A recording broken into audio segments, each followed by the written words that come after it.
Hey there, Amy Demas with Communicate Excellence. Today, let's talk about how to avoid leading no's in our responses, as well as removing hurdles. Today on Communication Timely Tips.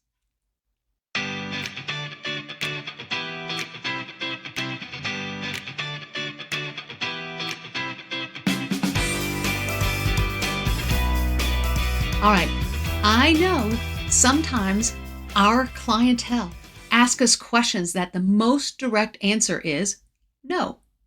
I get it. It's effective to go straight to the answer, which is no.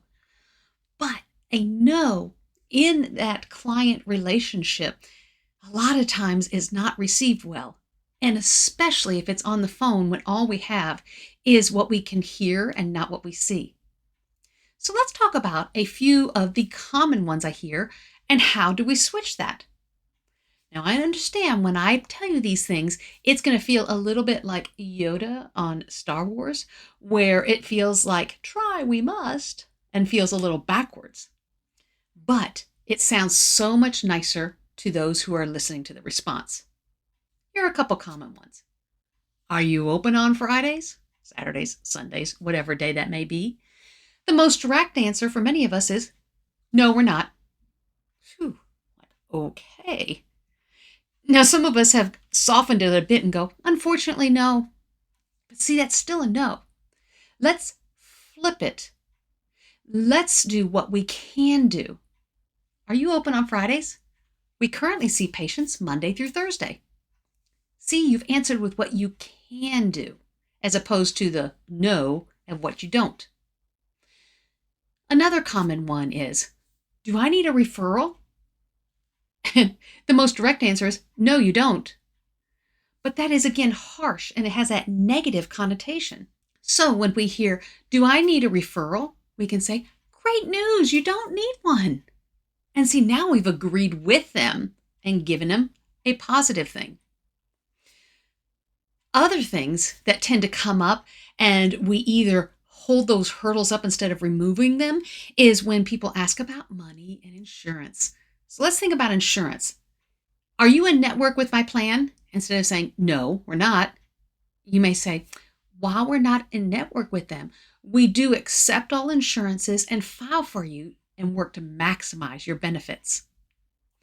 Or, I know there are some places where we do not take state-funded insurance, and you may be able to say, while that insurance does not cover orthodontic benefits, we are very successful at setting up payment plans to fit monthly budgets.